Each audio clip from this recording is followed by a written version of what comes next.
అంతటికి నీ కలిగినంతటికి క్షేమమవును గాక. సాయంకాలపు ఏడ్పు వచ్చి రాత్రి అంతా ఉండే నన్ను ఉదయం నీవు సంతోషము కలగజేస్తావు. ప్రభు, ఈ దినాన్ని కూడా బలహీనులు, విడిపోయిన వారు, నిరాశ్రయులు, దిక్కుమాలిన వారు, దరిద్రులు, అనాథులు, విధవరాన్లు, ఇలాంటి వారికి ఆయన సముచితమైన స్థానం ఇస్తాడంటానికి ఈ పుస్తకం కూడా ఒక రుజువు. బైబిల్లో కొంతమంది పనివారిని మీ జ్ఞాపకానికి నేను తీసుకురావాలని కోరుతున్నాను. మొదట సందర్భం ఋతు గ్రంథం 2వ అధ్యాయం.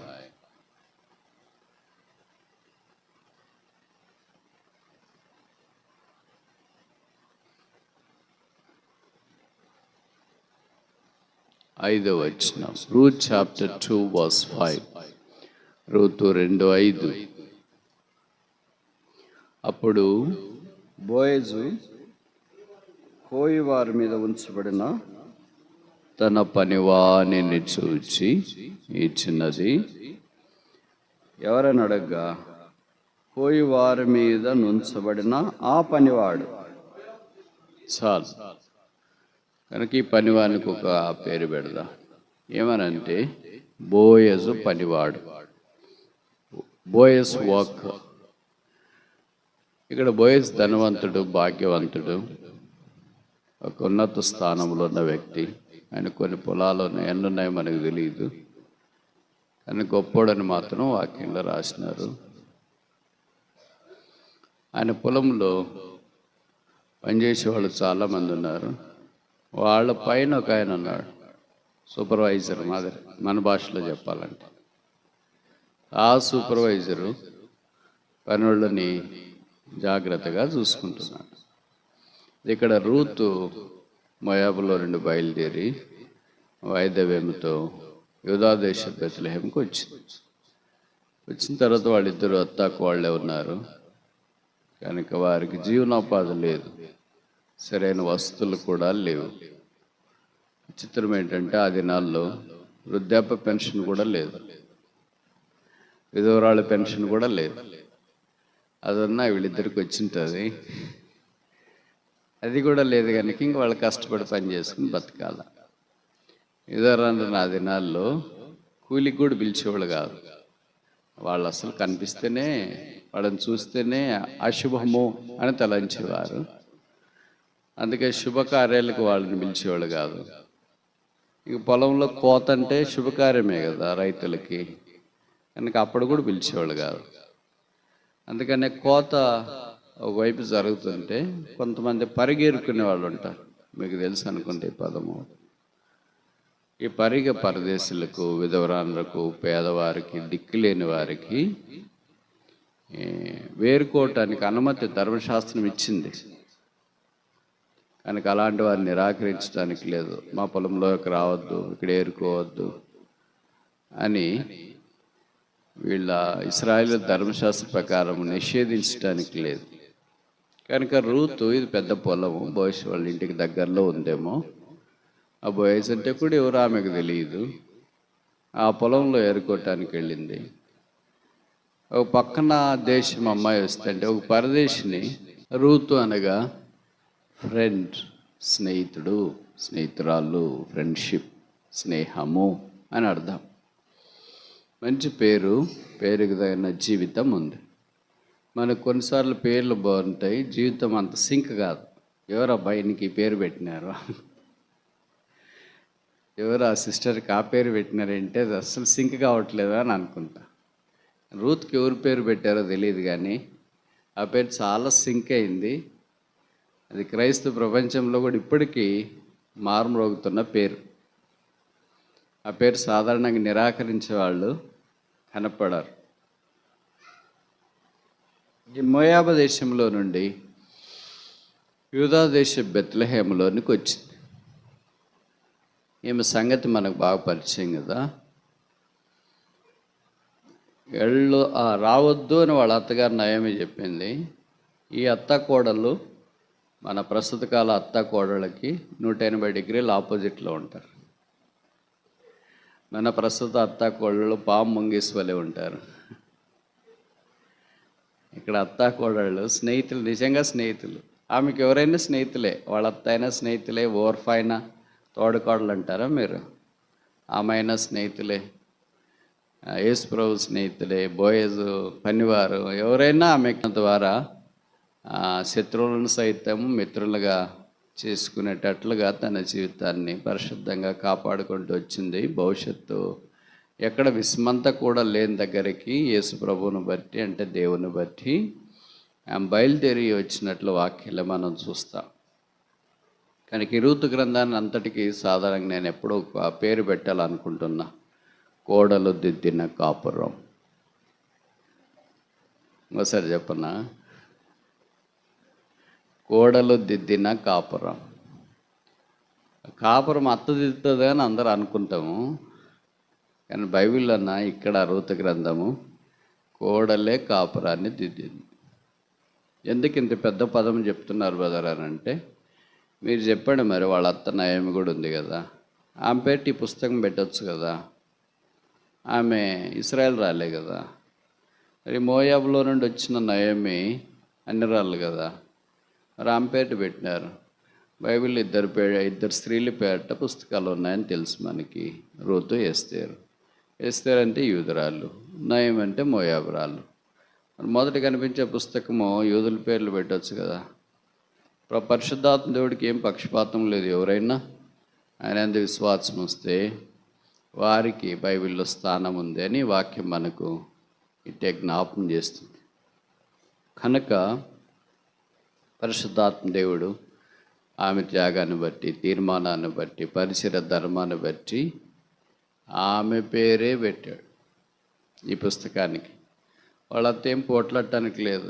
నేను నా పేరు పెట్టడానికి బదులుగా మా ఆయన పేరు, మా పిల్లల పేరులో పెట్టాలేమి, ఎక్కడో వచ్చి పరాయి దేశం దాన్ని పేరు పెట్టినా అని లేదు. ఎందుకంటే పరిశుద్ధాత్మ దేవుని ద్వారా ఈ కోడలు కాపురాన్ని ఎలాగ దిద్దింది. A burial ground was converted into a bridal palace. అదే ఈ స్టోరీ. కుటుంబం అంతా శ్మశానంగా ఉంది. రూతు బోయజ్ వివాహ వేదికగా మార్చబడింది. ఇది సాధ్యం అంటారా ఎవరికైనా? ప్రభువుకు మాత్రమే సాధ్యం. A burial ground will be converted into a bridal venue. ఒక భూస్థాపనలే సమాధుల తోట వివాహ వేదికగా ఇలాగ మార్చబడుతుంది. అది మనిషి రీత్యా అసాధ్యము, కానీ దేవునికి సాధ్యమని విడిపోయిన జీవితాల్లో, పగిలిపోయిన జీవితాల్లో, దుర్భరమైన జీవితాల్లో, బలమైన జీవితాల్లో అన్నీ ఒక దగ్గరికి తీసుకుని వచ్చి అతికిస్తే కనిపించేదే రూతు గ్రంథం. ప్రభు ఈ దినాన్ని కూడా బలహీనులు, విడిపోయిన వారు, నిరాశ్రయులు, దిక్కుమాలిన వారు, దరిద్రులు, అనాథులు, విధవరాన్లు, ఇలాంటి వారికి ఆయన సముచితమైన స్థానం ఇస్తాడంటానికి ఈ పుస్తకం కూడా ఒక రుజువు. కనుక రాయబడిన ఈ మాటలు మనం చూసినప్పుడు రూతు ఇప్పుడు పరిగెరుకోవటానికి వెళ్ళింది. సాధారణంగా కోడల్ని అత్త పనికి పంపించాలంటే మరి భయపడతారు. ఏమనరాలు కదా, ఏమైనా జరగకూడదు, జరుగుతుందేమో అని. మరి వీళ్ళకి ఇంకేం మార్గం లేదు. ఆమె బయటికి వెళ్ళి పని చేసుకోలేదు. నయమి వయసు పైబడింది కదా, కానీ కోడలే వెళ్ళాల. ఆ కోడళ్ళు కష్టజీవి. పొలంలో పని అంటే అందరు చేసే పనులు కాదు. ఇదేమి ఇంట్లో కూర్చొని వర్క్ ఫ్రమ్ హోమ్ కాదు, వంట చేసే పని కాదు, లేదా ఇంట్లో చేసి ఇంటి పని కాదు, పొలంలో పని. ఆయనకి ఆ కష్టజీవిగా ఉంటూ ఆ కష్టార్జితమైన పని చేస్తున్నప్పుడు ఎంతోమంది పరిగేరుకుంటున్నారేమో ఆ పొలంలో. పనులు కూడా చాలామంది ఉన్నారు. మొత్తానికి ఏమో బోయస్ యొక్క దృష్టి ఈ అమ్మాయి మీద పడింది. అందుకే పని పిలిచి బోయస్ అడిగినారు, ఎవరు ఈ అమ్మాయి కొత్తగా వచ్చింది అంటే, నేను అనుకుంటా బహుశా ఆమె వస్త్రధారణ, ప్రవర్తన, ఆమె పనిచేసే తీరు, ఇవన్నీ బోయస్ని ఇంప్రెస్ చేసినాయేమో.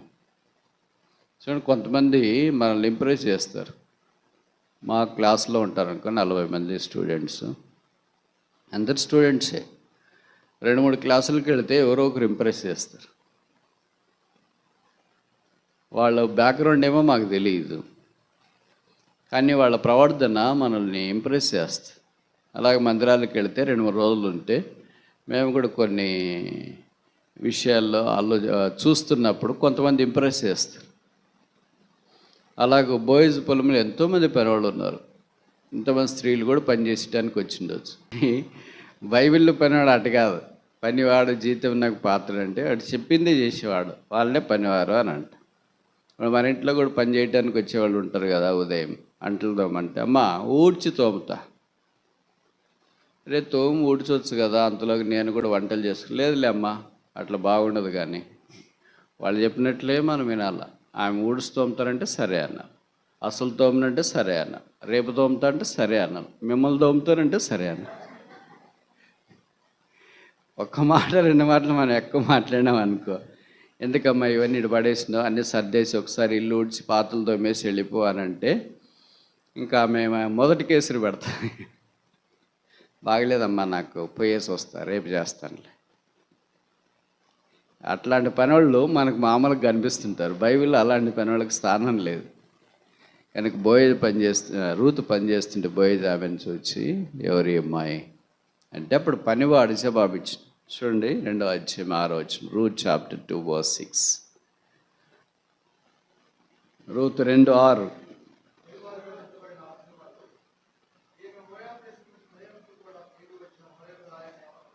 చాలు, తిరిగి వచ్చిన యవ్వనురాలు. ఎంత బాగా రాశారు చూడండి. అది she not supposed to come but she came.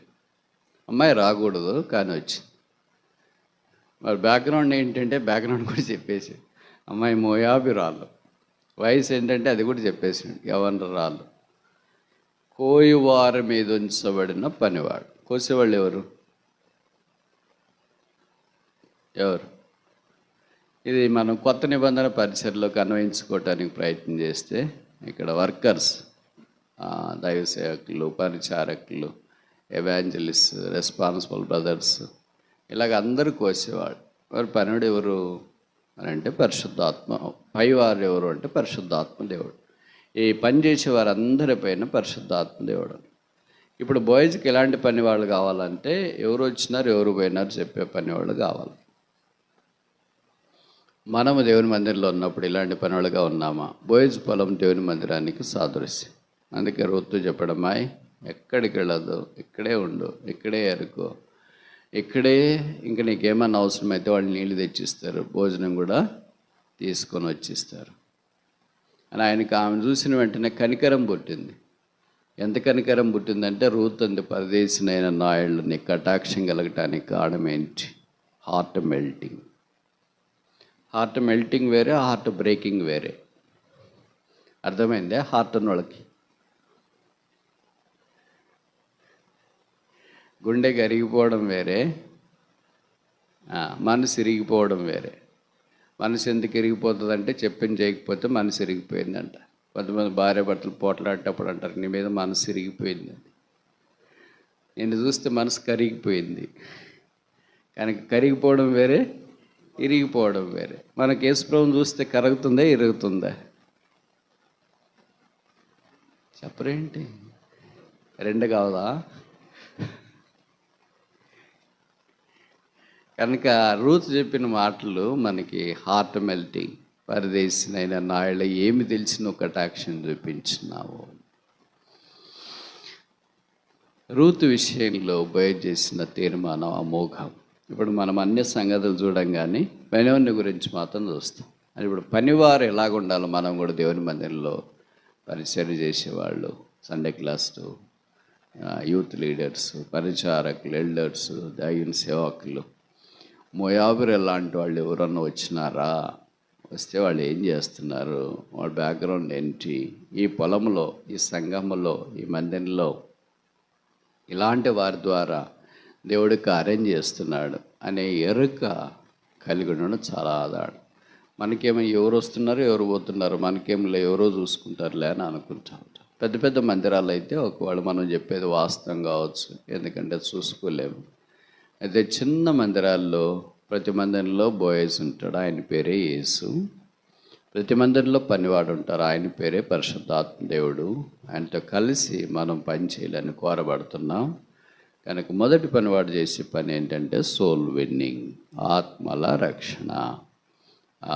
మోయాబుల్లో అంటే రక్షణ లేని వారు వస్తున్నారా, వాళ్ళ దుస్థితి ఏంటి, వారి సహాయం ఏంటి, వారికి నిరీక్షణ లేదు కదా, వారికి యేసు ప్రభువును పరిచయం చేసి వారు ఆ పొలములో, ఆ సంఘములో, ఆ సహవాసములో, ఆ దేవుని యొక్క మందిరంలో, దేవుని గుడారములో, ఆ నీడలో, ఆ సెలవు చాటున దాగి ఉండేటట్లుగా మనం ప్రయాసపడాలని కోరబడుతున్నాం. సో పనివాడు జీతమునకు పాత్రుడు.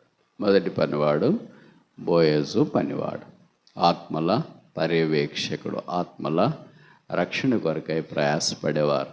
మనం అలాగుండాలని ఈ వాక్యము మనకు జ్ఞాపకము చేస్తుంది. మరి రెండవ పనివారు ఎవరు అని అంటే, బైబిల్లో వ్రాయబడిన చాలా విషయాలు మనకున్నాయి, కానీ కొన్ని మాత్రం మనం చూస్తాము. సమూయేలు మొదటి గ్రంథం 20వ అధ్యాయం, 1 Samuel chapter 20. సమూయేలు మొదటి గ్రంథం 20వ అధ్యాయం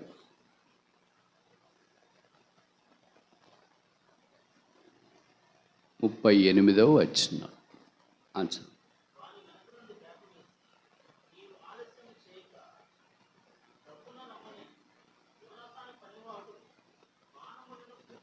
చాలు. యోనాతాను పనివాడు. బోయజు పనివాని పని వేరే, యోనాతాను పనివాని వేరే. యోనాతాను అంటే గిఫ్ట్ ఆఫ్ గాడ్, దేవుని వరము అని అర్థం. ఇప్పుడు ఒక ప్రశ్న అడగవచ్చా నేను? బైబిల్లో యోనాతానులు ఎంతమంది ఉన్నారు? ఇక్కడున్న యోనాతాను ఎన్నోవాడు? ఆఖరి యోనాతాను ఎక్కడున్నాడు? మనము యోనాతానులు పేర్లు మాత్రం పెట్టుకుని జోనాతాన్ అని. ఎవడన్నా పేరు ఉన్నాడు బాధపడద్దండి. మంచి పేరు, దావీదుకి మంచి స్నేహితుడు. ఆయన ఆపదలో వాళ్ళ నాన్న నుండి దావీదును కాపాడటానికి చాలా ప్రయత్నం చేసినాడు, కానీ విఫలుడైపోయాడు. యోనాతానులో కనీసం బైబిల్లో మనకి వ్రాయబడిన ఆయా సందర్భాల్లో మనం గమనిస్తే 10 మంది యోనాతానులో ఇక్కడున్న యోనాతానే మనకి ఎక్కువ పరిచయము. సాధారణంగా ఎవరన్నా ఏం పేరంటే యోనాతాన్ అంటే మనకు దావీదు స్నేహితుడనే గుర్తొస్తాడు, మిగతా వాళ్ళు గుర్తురారు, ఎందుకంటే ఉన్నారని కూడా మనకు తెలియదు. ఇక్కడ యోనాతాను పనివారిని పిలిచి బాణాన్ని గురించి యోనాతాను ప్రస్తావించిన సంగతి మనకు పరిచయం. దావీదుకి యోనాతానికి సంభాషణ జరిగింది. దావీదు యోనాతాను ఏమన్నా తన ప్రాణాన్ని సౌలు ద్వారా నుండి కాపాడుతాడేమో అని అనుకొని యోనాతాను విషయంలో ప్రయత్నం చేస్తే యోనాతాను కూడా ఇంక చివరికి ఏం చేయలేను నేను అన్నట్టుగా చేతులు ఎత్తేసిన. కనుక బాణం తీసుకురమ్మని చెప్పిన. బాణము దైవవాక్యానికి గుర్తని మనకు పరిచయం. కనుక దేవుని ప్రజలైన మనము దేవుని యొక్క వాక్యాన్ని చేతబట్టుకొని యారో అలాగూ సాగిపోవాలని మనం కోరబడుతున్నాం. దీని ద్వారా దేవుని వాక్యం ద్వారా యోనాతానికి భద్రత వచ్చింది. దావీదుకి యోనాతాను డైరెక్ట్గా సాయం చేయలేకపోయినా ఇండైరెక్ట్గా దావీదు పారిపోవటానికి అనుకూలమైన పరిస్థితి వచ్చింది. ఆ తర్వాత మీకు తెలుసు కదా, ఇక్కడ చూడండి 41. సరే నేను చదువుతాను. వాడు వెళ్ళిపోయిన వెంటనే దావీదు దక్షిణపు దిక్కు నుండి బయటికి వచ్చి 3 మార్లు సాష్టాంగ నమస్కారం చేసిన తర్వాత వారిని ఒకరినొకరు ముద్దు పెట్టుకొని ఏడ్చుండ్రి. ఇలాగుండగా దావీదు మరింత బిగ్గరగా ఏడ్చి, యోనాతాను కూడా కాపాడలేకపోయాడు దావీదును. అందుకే దావీదు బిగ్గరగా ఏడ్చి యోనాతాను యొద్ద నుండి నిష్క్రమించినట్లు వాక్యంలో మనం చూస్తాం. అంటే భద్రత కాపుదల వచ్చింది. దైవ వాక్యం వెడలితే భద్రత వస్తుంది. ఇప్పుడు ప్రశ్న ఏంటంటే, బైబిల్లో దావీదు ఏడ్చినట్లు ఎన్నిసార్లు రాసిన? అర్థమైందా మీకు ప్రశ్న? నేను ఈ మాట అంటుంటే మీరు నిజంగా ఆలోచించే వాళ్ళకైతే ఆలోచన రావాలి. దావీదు లాంటి ఏడవడం ఏంటి? మనమైతే ఏడిపిస్తాం కానీ ఏడవం కదా. దావీదు అంటే పరాక్రమశాలి, దేవునికి ఇష్టమైన వాడు, మదర గాయకుడు, సింహాన్ని ఎలుగుబంటిని కూడా గడ్డం పట్టుకొని చీల్చేసిన వాడు, గొలియాతుని చంపినవాడు. ఇలాంటి ఎట్టి ఏడుస్తాడా అని మనం అనుకుంటాం కదా. ఎవరు మన ఇంట్లో కూడా పెద్ద పిల్లలు మగ పిల్లలు ఏడుస్తూ ఉంటే తల్లిదండ్రులు తిట్టేటప్పుడు కూడా అంటే ఏంట్రా పూటకు అమ్మాయి మాదిరి ఏడుస్తూ సిగ్గు లేకుంటే అంటే ఏడ్చేవారిని ఏమంటారంటే అమ్మాయి అని వాళ్ళ అభిప్రాయం. That's one of the definitions of A women. మరి ఇప్పుడు దావీదు ఏడ్చినాడు కదా, ఆ దావీదు ఏం కావాలా? ఒకరోజు ఏడ్చినాడా, 2 రోజులు ఏడ్చినాడు? ఎన్నిసార్లు ఏడ్చినట్లు రాయబడి. అరే క్రైస్తవ జీవితము అలాగో కన్నీటితో ఉంది. మనకి ఏడుపు రాదు, ఎందుకంటే గుండె లేదు కదా. ఆయనకి గుండె ఉంది, అందుకే ఏడుపు వచ్చింది. ఏడుపు ఈజ్ ఎమోషన్. అది మీకు లేదంటే అర్థం ఏంటంటే ఎమోషన్ ఉండదు.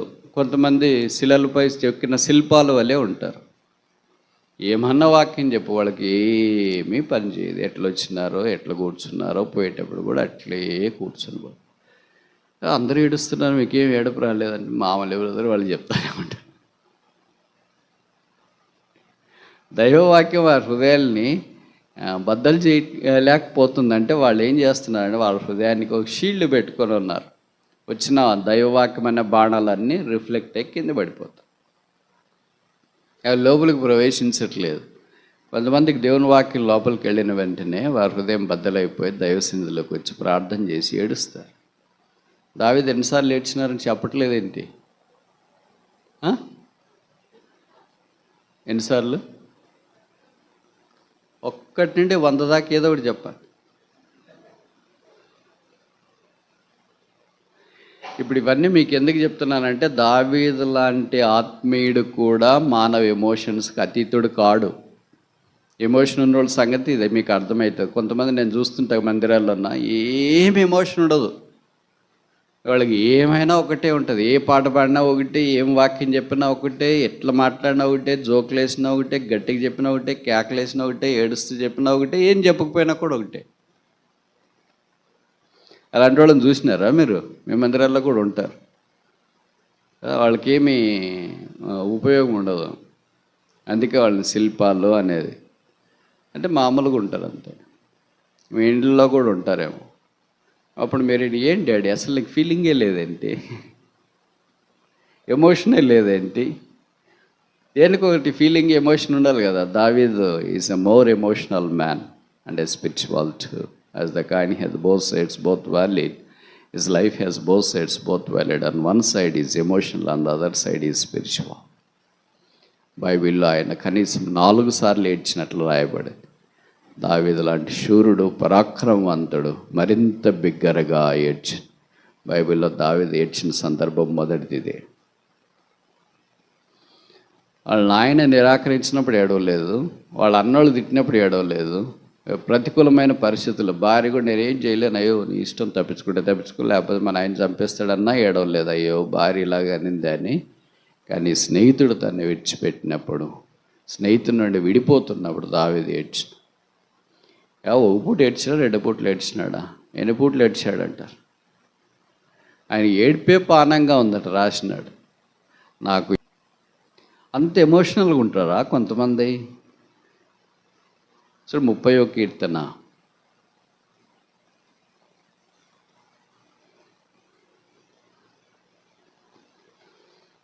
8వ వచనమా?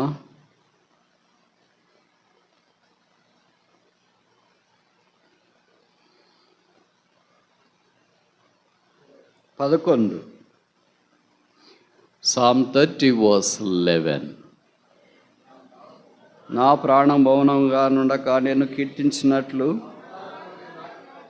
చాలు. ఏ ఆర్పు?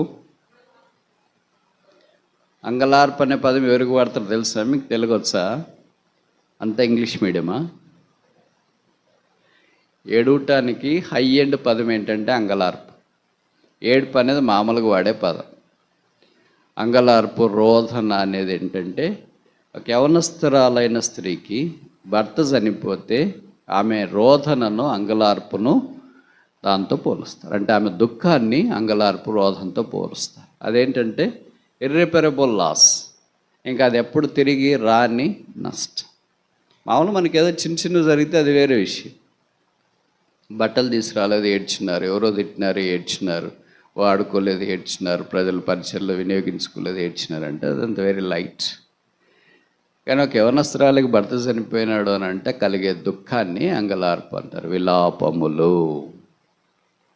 నా అంగలార్పు నీవు నాట్యముగా మార్చి. ఎప్పుడు ఏడ్చినావు నువ్వు అని అంటే చూడండి, కీర్తనలో రాస్తున్నాడు. ఎన్నో వచ్చిన అది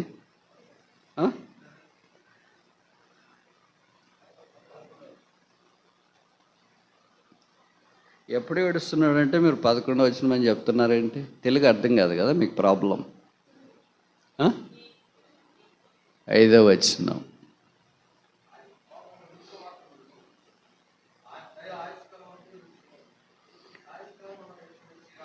చాలు. ఎప్పుడు ఏడుస్తున్నాడు? ఎప్పటిదాకా? ఇట్లా ఏడ్చేవాళ్ళు ఉంటారా ఎవరన్నా? సాయంకాలపు ఏడ్పు వచ్చి రాత్రి అంతా ఉండే నన్ను ఉదయం నీవు సంతోషము కలగజేస్తావు. దావీదు యొక్క డైరీ ఇది. డైరీ అంటే తెలుసు కదా, దినచర్య అంట. ఉదయం ఏం చేస్తారు నుండి రాత్రి ఏం చేస్తారు. ఆయనకి రాత్రికి ఎన్ని పరిస్థితులు అర్థమవుతున్నాయి. అందుకని ఈ అంగలార్పు రాత్రి ఎవరు చూడరు కదా, ఎవరికి కనపడదు కదా, వినపడదు కదా. ఆ కాండం చేత దైవ సన్నిధిలోనికి వచ్చి నిలిపించినాడు. ఇవన్నీ నేను లిటరల్గా చదువుతున్నాను, మీరు చాలాసార్లు చదివింటారు. అక్షరానుసారంగా చదువుతున్నాడు నేను అనుకున్నారు. దావీదుకు కూడా ఇలాంటి పరిస్థితి, దావీదుకే ఇలాంటి పరిస్థితి అయితే మనం ఇంకేమనుకోవాలా? అసలు మనకు పదమే లేదా అనుకో. కనుక యోనాతాను పనివాడు దావీదు లాంటి వారిని రావడంతో తప్పించుకోవటానికి హేతువయ్యాడు. దైవ వాక్యం ద్వారా ప్రాణాలు అరిచేతిలో పెట్టుకుని బ్రతకాలా వద్దా అనే వారికి ఆ దైవ మార్గాన్ని చూపించే యోనాతాను పనివారి వల్లే ఉంటే ఎంత బాగుందో. Arrow talks about the scripture.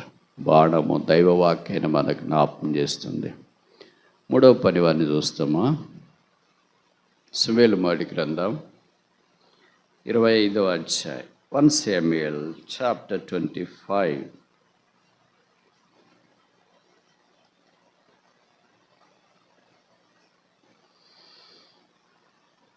సమూయేలు మొదటి గ్రంథము 25వ అధ్యాయములో మనకి ఇంకా ఇక్కడ ఒక పనివాడు కనిపిస్తున్నాడు. 14వ వచనం.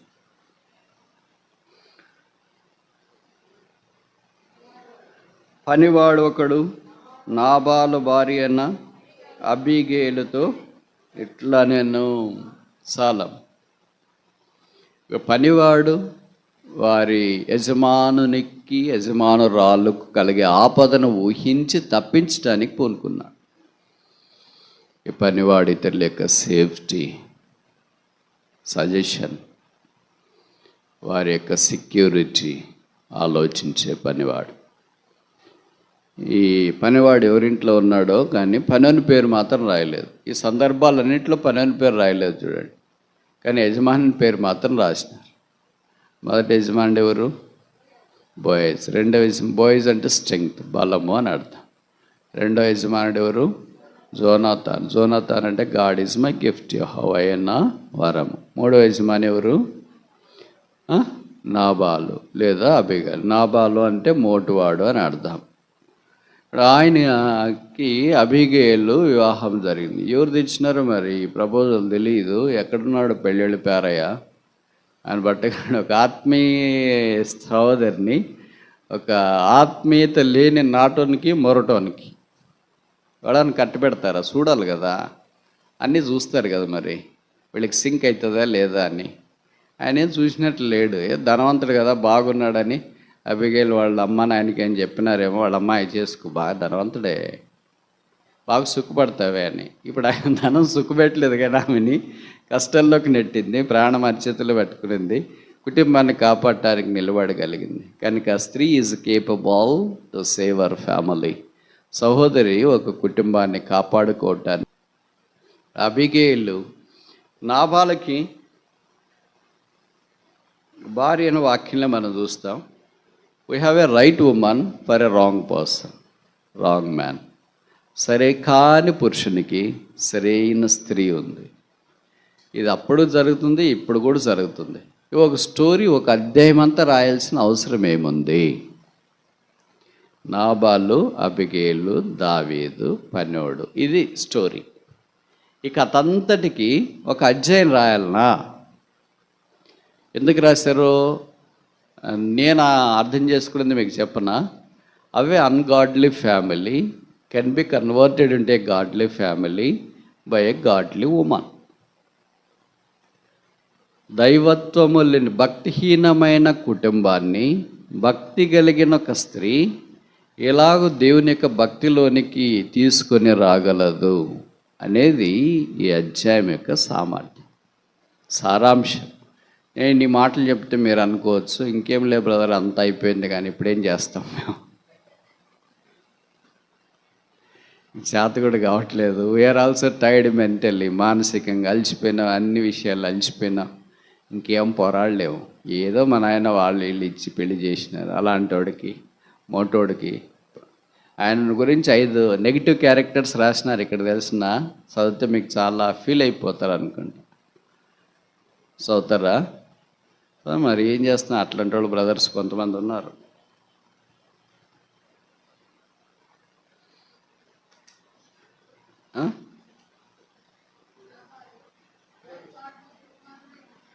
నాబాలు ఎవరు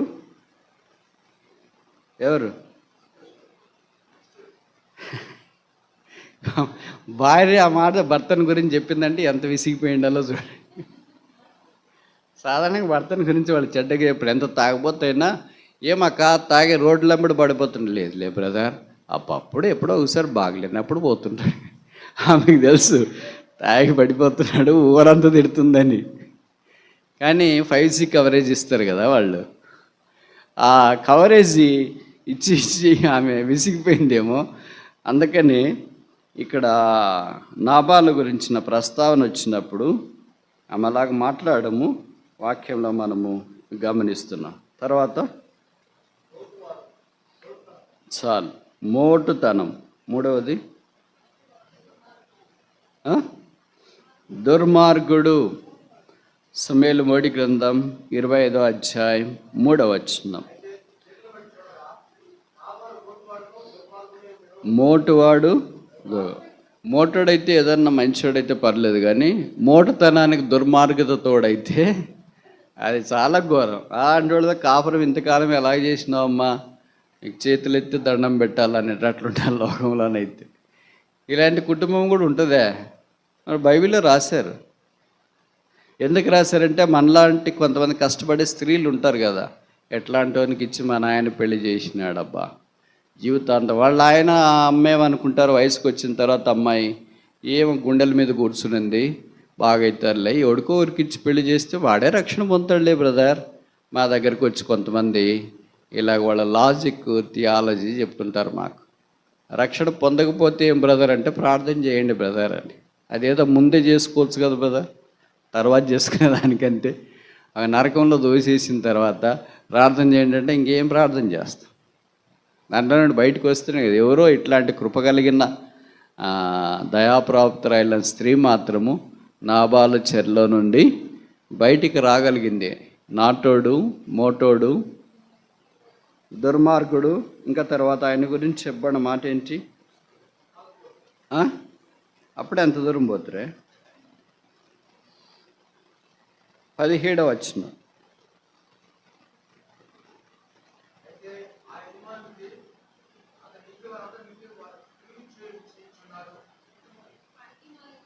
చాలు, అంత కరెక్ట్గా ఎట్లా చదివారు సిస్టర్?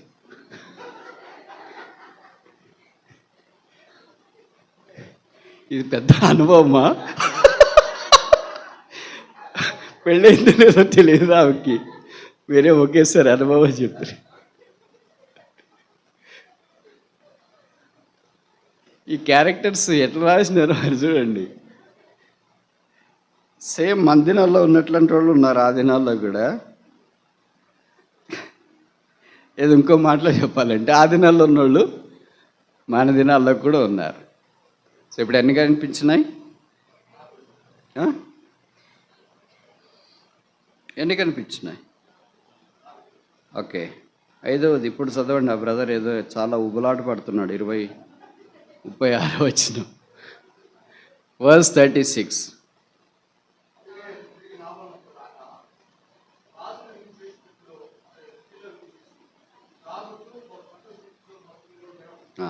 ఇది ఇంక ఫైనల్ స్టేజ్.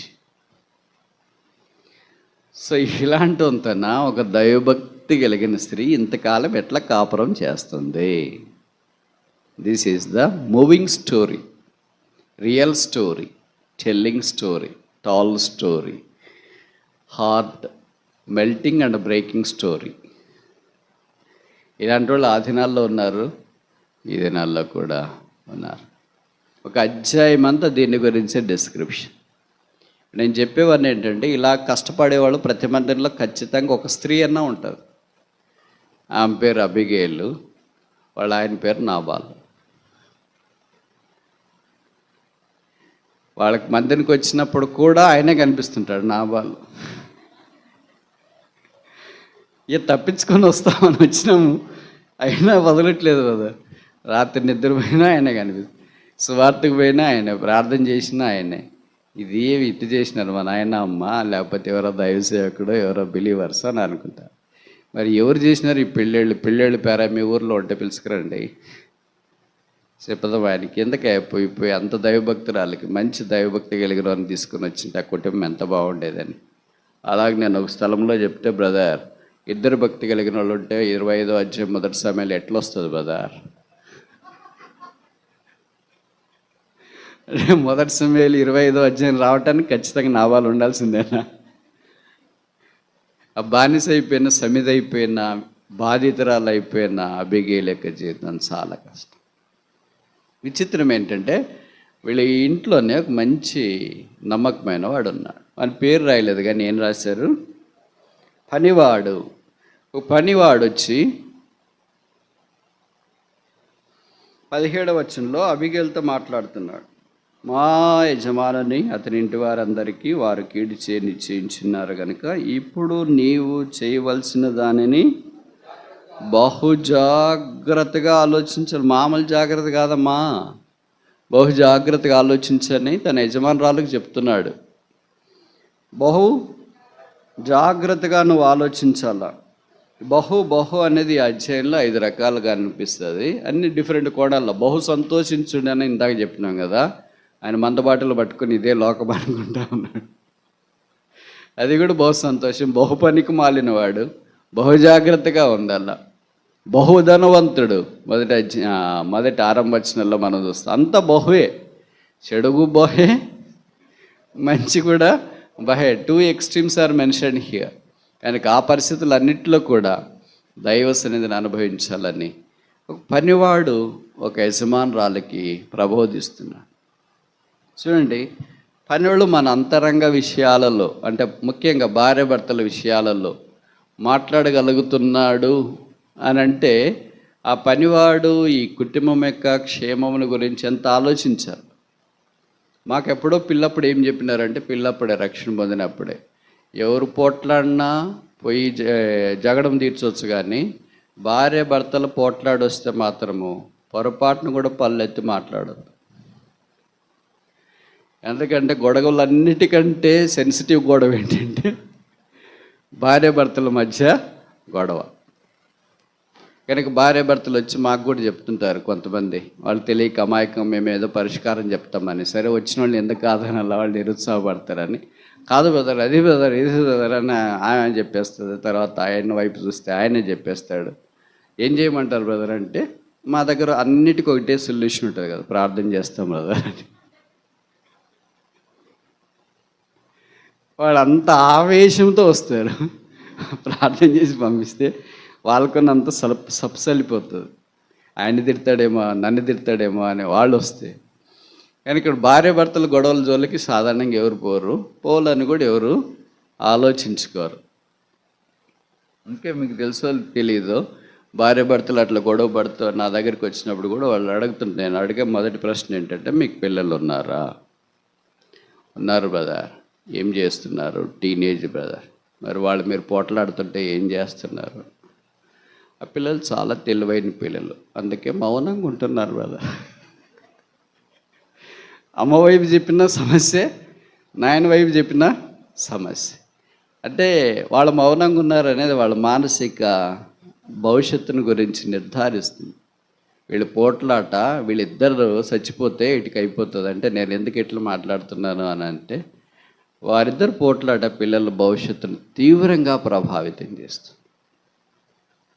వాళ్ళు ఏది మర్చిపోయినా మర్చిపోతారేమో కానీ వాళ్ళ అమ్మ వాళ్ళ నాయన వాళ్ళ కళ్ళెదట తిట్టుకునింది, పోట్లాడుకునింది పొరపాటును కూడా మర్చిపోరు. అర్థమైంది అనుకుంటా మీకు. ఈ పనివాడు ఎంత మంచివాడంటే, వారిద్దరి యొక్క సంగతి, ఈమెమో భక్తురాలు అని తెలుసు, ఆయన ఏం భక్తిహీనుడని కూడా పనివాడికి తెలుసు. ఈమె మాత్రమే ఇప్పుడు కుటుంబాన్ని బాగు చేయగలదు. ఈ అబిగేలు మాత్రమే కుటుంబం యొక్క కీడును తప్పించగలదు. కీడు ఏమొస్తుంది? దావీదుకు పోయి ఎవరో చెప్పినారు, నాబాలు మీకు తెలుసు కదా, బాగా ధనవంతుడు ఉన్నాడు, వాళ్ళ గొర్రెల మందలు మేకల మందలు వాళ్ళన్నీ బాగా చూసుకున్నారు అరణ్యంలో ఉన్నప్పుడు. వాటిని దుష్టుడు ఎత్తుకొని పోకుండా నాబాలు పని వాళ్ళు వచ్చి చెప్పినారు, అయ్యా మనకు దావీదు అనే ఒక ఆయన ఉన్నాడు, ఆయన బాగా చూసుకున్నాడు, వాళ్ళ పని వాళ్ళు వచ్చినారు, మనం వాళ్ళకి ఏదైనా అరణ్యంలో ఉన్నారు సాయం చేసి పంపించాలంటే కొద్ది గిఫ్ట్ భోజనం అది ఇదేనంటే, ఈయన తాగింటాడు కదా, ఎప్పుడు లోడ్లో ఉంటాడు. ఎవడోడు దావీదు ఎందుకు వచ్చాడంట, ఆయనకి మనం ఏంటంటే ఇచ్చేది. ఎవడోడు దావీదు ఎవడు? ఆయన మాట్లాడిన మాటలు ఇవి. Who is David? దావీదు ఎవరని మాట్లాడితే, ఇక్కడ వచ్చినోడు కొద్దిగా పాలిష్ చేసి చెప్పాలి కదా, 5G మాదిరి. పోయి దావీదుకి ఇదే చెప్పినాడు. నువ్వెవడు అని అన్నాడంటే వాడు, దావీదు ముందే కోపంలో ఉన్నాడు, నేనెవడని అంటాడు ఆవాడు అని. ఇప్పుడు ఈ కుటుంబం మీద కోపం వచ్చింది. బట్ దీన్ని ప్యాసిఫై చేయాలి, ఈ మంటను ఆర్పాల. మంటను ఆర్పేది ఎవరు? Very good. అంత బాగా ఎట్లా చెప్తున్నారు మీరు? అనుభవమా ఇది కూడా?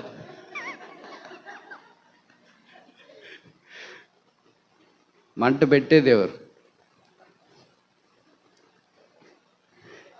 అనుభవం లేదా?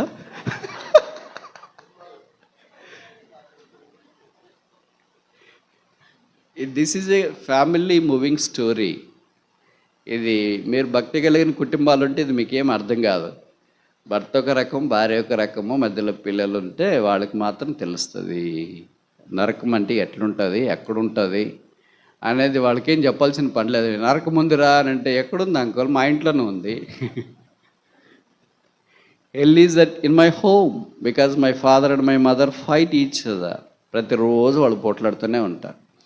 ఇప్పుడు తాగి పోట్లాడేవాడికి, తాకుండా పోట్లాడేవాడికి తేడా ఉంటుంది కదా. ఇద్దరు తాగితే ఆ పోట్లాట వేరే, ఇద్దరు తాకుండా ఉంటే ఆ పోట్లాట వేరే.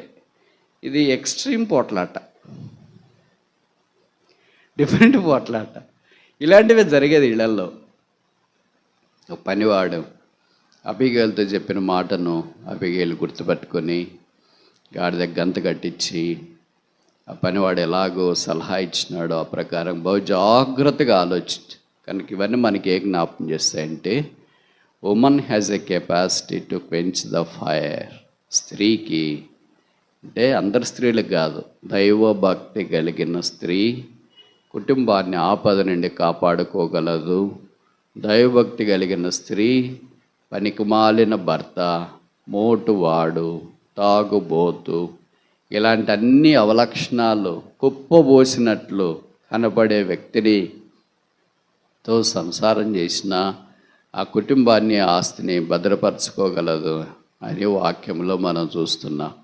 కనుక దేవుని జనమా, ఆన్లైన్లో వింటున్న సిస్టర్స్, ఇక్కడున్న సిస్టర్స్ జ్ఞాపకం పెట్టుకునండి. పరిశుద్ధాత్మ దేవుడు ఒక స్త్రీ, ఒక కుటుంబాన్ని కట్టడానికి ఎలాగూ వాడుకున్నాడు అనేది సమూయేలు మొదటి గ్రంథం 25వ అధ్యాయం యొక్క సారాంశం. అందుకే దావీదు ఆ కుటుంబానికి అన్నాడు, నీకును నీ ఇంటికిని నీకు కలిగినంతటికి క్షేమమవును గాక. ఆ తర్వాత జరిగిందంతా హిస్టరీ. ఈ అబిగేల్ దావీదు దగ్గరికి వెళ్ళడం, దావీదు బతిమలాడుకోవడం, దావీదు ఆ స్థితిని చూసి మనసు మార్చుకోవడం, నాబాల్ ఆ తర్వాత చనిపోవడం, ఇవన్నీ మనకు పరిచయమైన స్టోరీ. కనుక ఇప్పుడు 3 రకాలైన పనివాళ్ళని మనం చూస్తున్నాం. మొదటి ఎవరు? బోయేజు పనివాడు, ఆత్మల రక్షణ. రెండవది యోనాతాను పనివాడు, దైవవాక్యానికి సూచన స్క్రిప్చర్స్. మూడవది ఆయన రెండవవాడు. మూడవది అబిగేలు పనివాడు, సేఫ్టీ, సజెషన్ అని సలహాలు ఇచ్చేవాడు. కుటుంబం కాపుదల, భద్రతను గురించి పట్టించుకునేవాడు. పనివాడు జీతమునకు పాత్రుడు. ఇప్పుడు ముగించే మన ప్రశ్న ఏంటంటే, మనము ఎలాంటి పనివారు? వాళ్ళ పేర్లు లేవు, పేర్లు లేని పనివారు. పేర్లు ఉంటేనే పని చేస్తామనే వాళ్ళు కొంతమంది ఉంటారు. మా పేర్లు చదివితేనే భోజనం ఎవరు వడ్డిస్తారు, మా పేర్లు స్టేజ్ మీద చదివితేనే మేము పోయి వడ్డిస్తాం. భోజనం సూపర్వైజర్ పలానా వాళ్ళ పేర్లు చెప్తేనే వాళ్ళు పోయి చేస్తారు. ఇట్లాంటివి కొన్ని సంఘాల్లో ఉంటాయి. నేను అడుగుతుంటా దైవ సేవకున్న లీడర్స్, అంతమంది పేర్లు చదవాల్సిన పని ఏముంది బ్రదర్? సాయం చేసేవాళ్ళు వెళ్ళి భోజనంలో సాయం అయ్యో బ్రదర్ మీరు పోయిన తర్వాత పెద్ద కొట్లాట, ఏం అన్నం తక్కువ వచ్చినందుకు కొట్లాడు కాదు. నా పేరు చదువులేదు, నేను సూపర్వైజర్ అని చదువులేదు, నేను మటన్ వడ్డిస్తానని చదువులేదు, నేను ఇది చేస్తానని చదువులేదు. వీళ్ళందరినీ ఏం చేయాలి మరి? బైబిల్ మీకు లేదా మీ చేతుల్లోనా? అంత గుడ్డితనం ఎందుకు వచ్చింది? అంత శరీరం ఎందుకు పనిచేస్తుంది? అంత సిలువను పక్కన పడేసి ఎందుకు బతుకుతున్నారు? అదొక బతికేనా? దానికి ఏదో లోకంలో ఉంటే నువ్వు డబ్బులు ఇస్తే వాళ్ళ పేర్లు చదువుతారు, టికెట్ కూడా ఇస్తారు కదా. జెడ్పీపీనో, చైర్మనో, సర్పంచ్ ఏదో ఒక టికెట్ ఇస్తే అక్కడ ఉండవచ్చు కదా. చదివేవాళ్ళు ఉన్నారు, పాడేవాళ్ళు ఉన్నారు, డాన్స్ వేసేవాళ్ళు ఉన్నారు, గంతలు వేసేవాళ్ళు ఉన్నారు. అక్కడ ఉండకుండా ఇక్కడికి వస్తే ఏం లాభం ఉంది? ఇక్కడ పేరే లేదు, ఒకే ఒక పేరు. ఏ పేరు?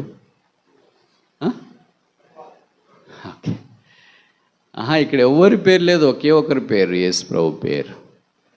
మిగతా వారంతా మనం పనివారమే. కనుక రాబో దినాల్లో ప్రభు కొరకు అలాగ ప్రయాసపడితే పనివాడు జీతమునకు పాత్రుడు, పనివాడు ఆహారమునకు పాత్రుడు. ప్రభువా నన్ను బోయజ్ లాంటి పనివానిగా చెయ్యి, నన్ను యోనాతాన్ లాంటి పనివానిగా చెయ్యి, నన్ను అబిగేలు పనివానిగా చెయ్యి.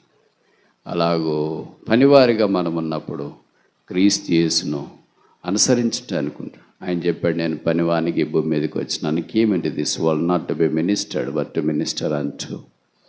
నేను పరిచర్య చేయించుకోవటానికి రాలేదు, పరిచర్య చేయటానికి వచ్చినాను.